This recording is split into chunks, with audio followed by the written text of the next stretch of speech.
Okay, guys, last check your understanding for chapter 6, page 408. Okay, suppose you roll a pair of fair six-sided dice until you get doubles. Let T equal the number of rolls it takes. Okay, for this one, we do not have a set number of trials. We're concerned with when is our first success going to occur. That's the difference between binomial and geometric. Okay, let's show that T is a geometric random variable. So again, we are interested with geometrics in the number of trials until a success, not a set number of trials. That's binomial. Okay, there's still a success and failure. It's either going to be doubles or not doubles. Each trial is independent. Dice are independent of each other, right? Roll of dice independent. There is no set number of trials, okay? The probability of success is the same. The probability of doubles is 6 out of 36? 1/6. Yeah, 1/6. I'm going to keep it at 6 out of 36. Okay. All right, before we go on with this, let me talk a little bit about how this, oh shoot, I meant to do that over there. How these work, because we've already done geometric and you just didn't know it. Remember we talked about the probability a random person likes pizza is 0.75. Okay, so if we think about that in a tree, first person's either going to like pizza or they're not, 0.75. Okay, so the probability that first person's going to like pizza is 0.75. Then I have a second person, right? What's the probability that the second person likes pizza? Which means, let me add these. Which, if the second person liked pizza, the first person had to not like pizza. So that's this branch. So the first person didn't like pizza, the second person liked pizza. It's a single branch. Third person, if I kept going, I would have not like, like. So I would have not like for the first two people, and then my first person that liked pizza would be my third person.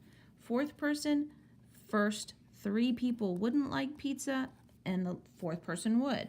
Fifth one, I know this is getting redundant, first four wouldn't like pizza, and the fifth one would. So these are very specific branches on the tree. There's no combination of branches here like in binomial, okay? So that's your, remember, this is just like the independent and probability. We simply multiply down a branch.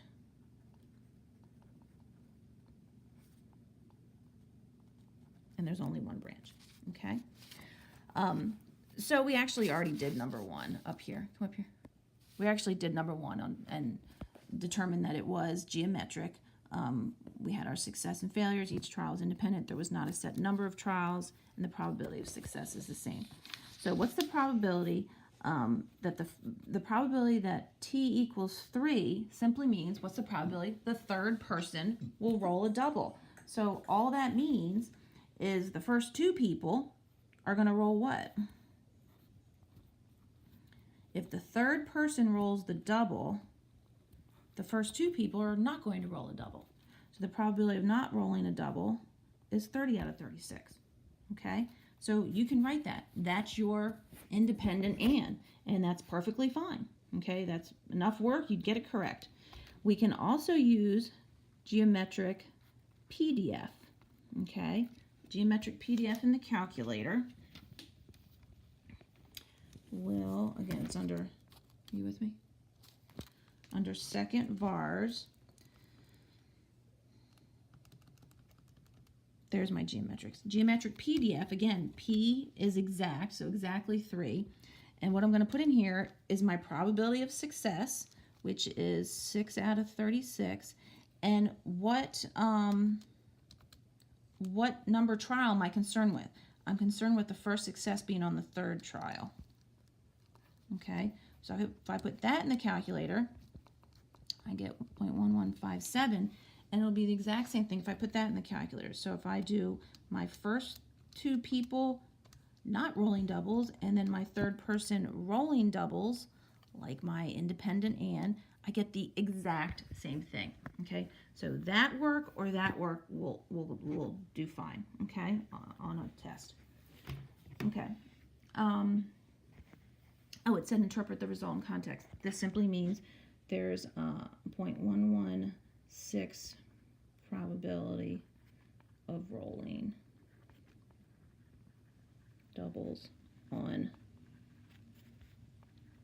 the third roll. Okay. Next it says, in a game of Monopoly, a player can get out of jail free by rolling doubles within 3 turns. Okay, so now I want to do within 3 turns. So how many turns could I roll doubles within to satisfy that? I could definitely roll 3 turns, but I could also roll 2 or 1. Okay, so I could look at this as probability that x is less than or equal to 3. Okay, which again is the probability that x equals 1 plus the probability that x equals 2 plus the probability that x equals 3. And I could do this manually. Probability the first roll is a double is 6 out of 36. Second roll is a double, or third roll, those are not doubles, third roll is a double, and these are ors, so I would just add them up. I could do that, and that's perfectly fine. I think I put that in the calculator. I get 0.4213, okay? I could do individual PDFs, okay? I could do geometric PDF of probability of success 6 out of 36 and 1, and then 2 and 3. I don't feel like rewriting all these, okay? And I would get, oops,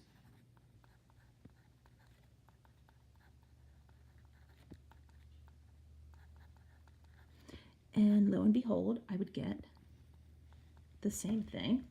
Or, since it's to the left, I could also do a geometric cumulative, okay? So my cumulative probability of success asks me for the number that I want to start and then accumulate to the left. Look up here. So I'm going to start at 3 and it'll accumulate 3, 2, and 1. So if I put that in my calculator, funny thing is I get the exact same answer, okay? So this is how you would have learned it using the independent and an or, okay? Each one's an and then you add them up for the or. This is using individual PDFs where we can, again, add them up, or you can use your cumulative, your geometric cumulative probability. It doesn't matter. You're still going to get the same answer, okay? Okay, I think that's it for Chapter 6. See you later.